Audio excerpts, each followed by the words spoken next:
Hello and welcome back. I'm Lori Williams, and I have been asked to share my story about how I have overcome so many things to accomplish the things that I have been able to. And ultimately, what it comes down to is being able to not wait for things. Now, that does not mean that I never waited. And as I go on with my story, you're going to see the things that I've accomplished, even though, to the outside world, it looked like I accomplished it all within, a couple of years. It was actually multiple years, like over the course of multiple years. So, in case you didn't know, I have completed my ministry. So, I am a licensed minister that I can practice in the province that I reside in Canada.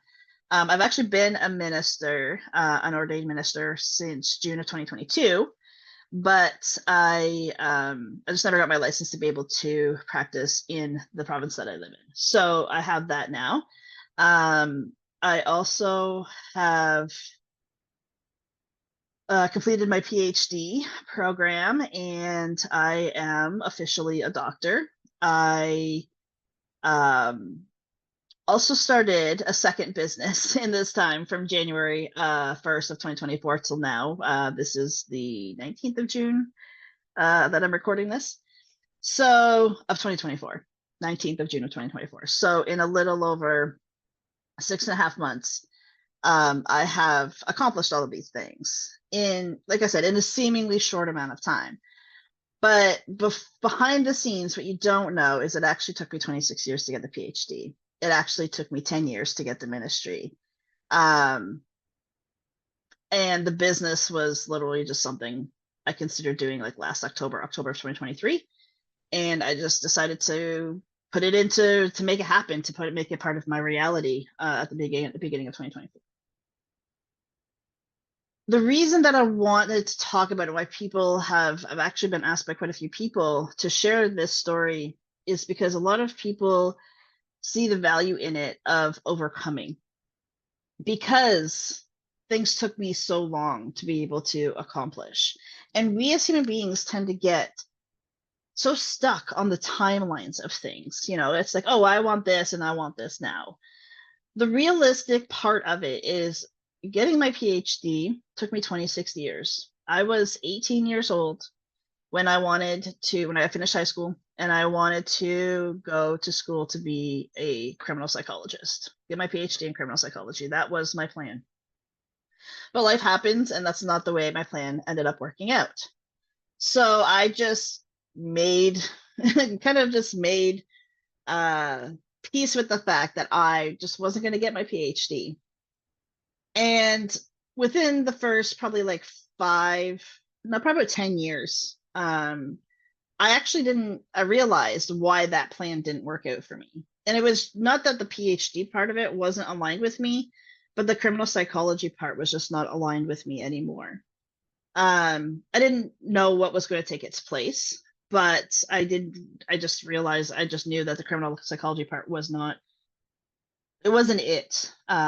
So, like, I always try to find gratitude in everything. And I think if you can find gratitude in unanswered prayers, um, that's huge. And I was definitely very grateful for those unanswered prayers. So I just went on with life, like we're supposed to. You just go on with life, and it is what it is.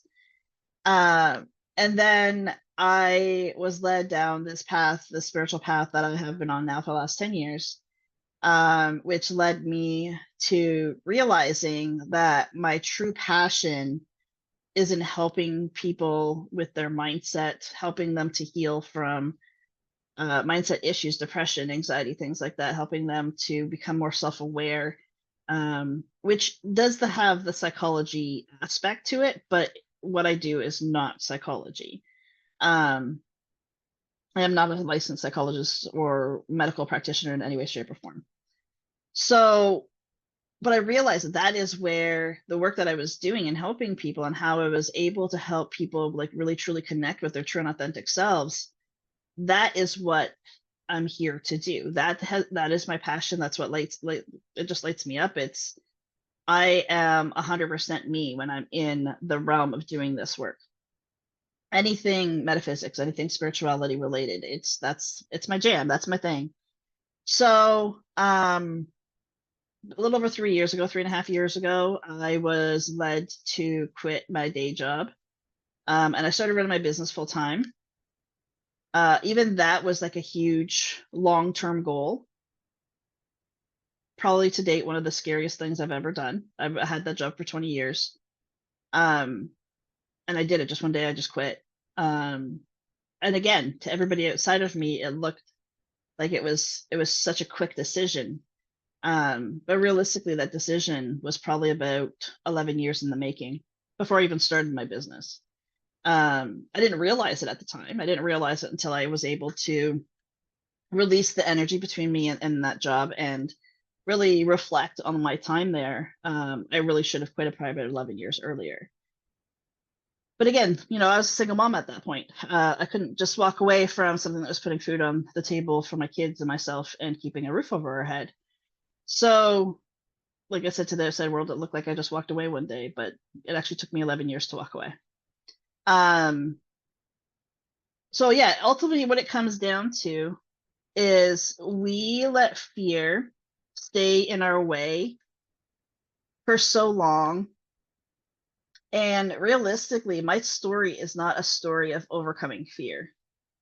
My story is a story of doing the thing with the fear there. The day that I quit my job 3.5 years ago, there was so much fear. So, I mean, like I said, probably the worst fear I've ever had in my life. I've done a lot of hard things in my life. I've left a marriage with a 3-year-old and a 9-month-old, raised 2 kids on my own. I've done a lot of scary stuff. Leaving that job was definitely one of the scariest. I have absolutely no regrets about it. I never have. No regrets. It was like I said, I should have done it sooner. But ultimately, what it comes down to is when I had the option just after I quit that job to go back to school, um, I realized very quickly that I had an opportunity. Being given, it was the opportunity to get a PhD. And I jumped on it and I was like, absolutely, like I feel so aligned with this. But then there was that fear again. It's still there. It's like, can I actually do this? I'm taking money away from my family to do this. Am I going to be good enough at it? Am I actually going to get it? What if I fail? All of those different things that just gave me so much overwhelming fear. Keep in mind, this was about 5 months, not even 5 months.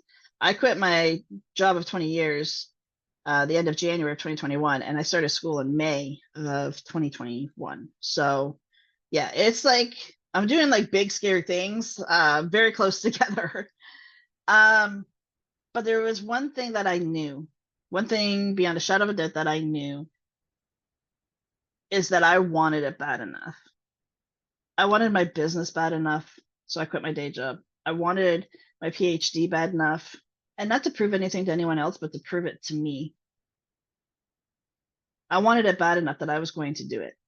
It took me less than 3 years to finish that PhD program. There's a lot of hours, a lot of hours. There's a lot of my life in that program. There's a lot of my life in that degree. And I don't regret any of it. But to say that I did that without fear is just simply not true. The same thing with getting my ministry license. When I first started my business, almost 10 years ago now, it'll be 10 years in September.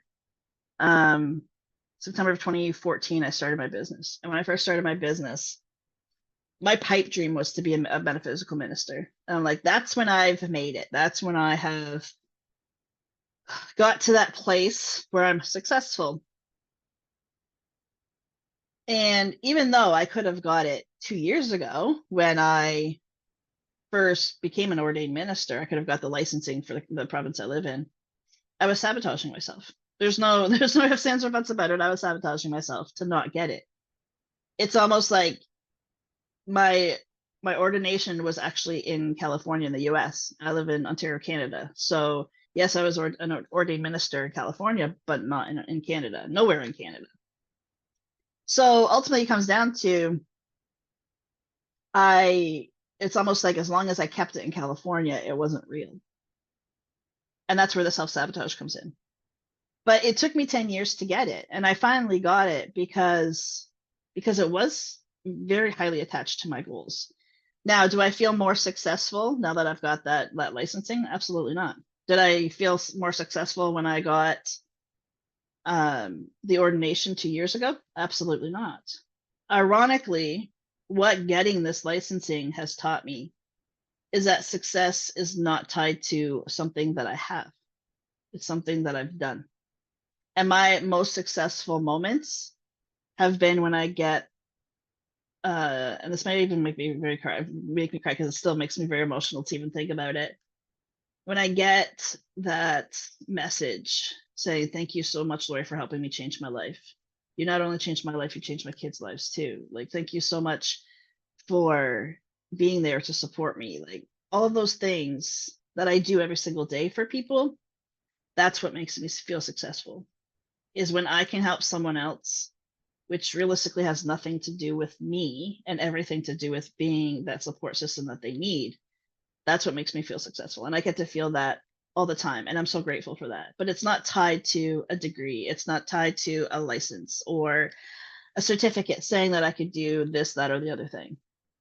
As of right now, I have 5 certificates and degrees on my wall. The doctorate one hasn't come in yet, so it's not up there yet. I just got confirmation like a week ago that I passed through email. So I don't have the actual degree on the wall yet, but soon I will have 6 other certifications or degrees on my wall or license. Not one of them makes me feel successful. They add to my success, yes, but they don't make me feel successful. They are my proof to myself, I guess, that it supports what I do. It supports me in what I'm doing. Somebody asked me for credentials, I've got them because I've got those things on my wall, but it does not lead to success. And it does not mean that I'm fearless. Every single thing that I have ever done, I did it with fear by my side.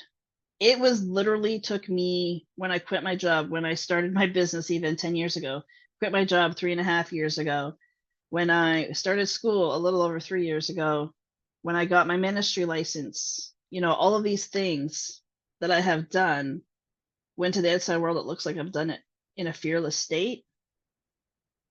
It was not that at all. What it was I realized at some point along the way that I let fear stop me from getting my PhD for 26 years. I let fear stop me from getting my ministry license for 10 years. I let fear stop so much of my life. I let fear stop me from quitting a job that I was not aligned with, very clearly not aligned with, for 11 years. That is not someone who is fearless. That is someone who let fear get in the way for far too long. And it wasn't that I became fearless so that I could accomplish those things.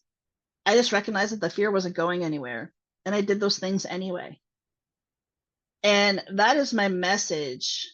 The message that I want you to gain from this is, if you're waiting for fear to go away, it's not. It is absolutely not going to go away. Even if you become aware that you're in a fear state, it's still not going to go away. The only thing that you can do is say, "Hey, you know what, fear, I know you're here and I know you're not leaving. So take my hand, let's go. We're doing this together." And you're going to do it scared. If it matters enough to you, you're going to do it scared. At this point, I have no more fear about getting my license. I have to renew my license every single year. I have no fear about doing that whatsoever. I have no self-sabotage around that whatsoever. I have no fear about getting a PhD. I've accomplished those things. The fear does not go away until you're where you're supposed to be. You have to put yourself on the other side of that fear, though. Sitting there waiting for that fear to go away, it's not going to happen. You have to do the thing with the fear by your side, trying to pull you back. And your want, your desire, your need to accomplish whatever this is in front of you has to be far greater than that fear. And that's my message for you today, is to stop letting fear win. Because once you're on the other side of it, it doesn't even exist anymore. If I would have known 26 years ago that all I had to do was go after a PhD and fear would have went away, would I have done it? No, honestly, I would. I have no regrets because, like I said, I realized very early on that the PhD that I wanted to go for was not aligned with me. That was not, I would not have been happy. That would have been a huge, huge waste of a lot of money. For myself, for my family, that would have been a huge waste. I probably, at 44 years old, would have still been paying that back. So I don't regret that at all. I do realize, though, that in those 26 years, I could have done it at any time, and I didn't because of the fear. Do I wish I would have done it sooner? Absolutely. But I also understand the concept too that everything had to happen the way it did in order for me to be where I am now. I needed to wait until I'm at this stage of my life, in this age, in this everything, for me to have that realization that fear goes away as soon as you do the thing. Fear stops. Like I could go get 30 PhDs and I would have no fear about any of them, like I did about the first one. I could renew my license, get a new license 30 times over and not have any fear about it. I could quit any job and not have any fear around it because I've faced those fears. If you are waiting, and I know I've said this a million times, I'm going to say it again, but if you're waiting for fear to go away before you do the thing, the secret is that fear doesn't go away until you do the thing. Once you do the thing, the fear is going to be gone and you'll be able to accomplish it a million times over. But until you get through that fear, you do the thing with the fear attached to you, at that point you're either going to do it or you're going to continue to let it hold you back. And I hope you never let fear hold you back, because something that can go away so easily is not really something that's true. If it can be lost so quickly just by doing the thing, is it even really true?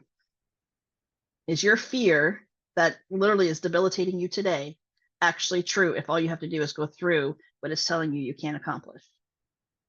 It's just an illusion. Fear is an illusion. Fear is something that we create in ourselves to stop us from doing it. And it is the biggest killer of who we're supposed to be and where we're supposed to be, because we let fear get in the way every single time. It's not going away. Don't stop sitting around waiting for it to go away. Stop sitting around looking into, Google to try to find out what is the best way to get past fear. Just do the thing and fear goes away. Is it easy? Absolutely not. Is it simple? 100%. It's a very simple concept. Do the thing, the fear does not exist anymore. Will I ever be 100% fearless? Probably not. I'm sure there's going to be things that I do or that I'm going to do in life that there's going to be fear because I haven't done it before. I think fear is a very common side effect for us to recognize that, hey, I haven't done this before and this is why the fear is coming up. It doesn't mean it's going to stop me from doing it. It just means that I haven't done it before. So part of me is kind of a little bit hesitant on doing it. That's essentially all fear is. And I would expect that to continue coming up for things that I have never accomplished before. But am I going to let it stop me for 26 years or for 10 years or for 11 years? Absolutely not. I'm going to say, okay, let's go fear. We're going to go do the thing. Whatever it is, let's go do it. And that's how you become fearless. It doesn't mean that fear does not exist in your life.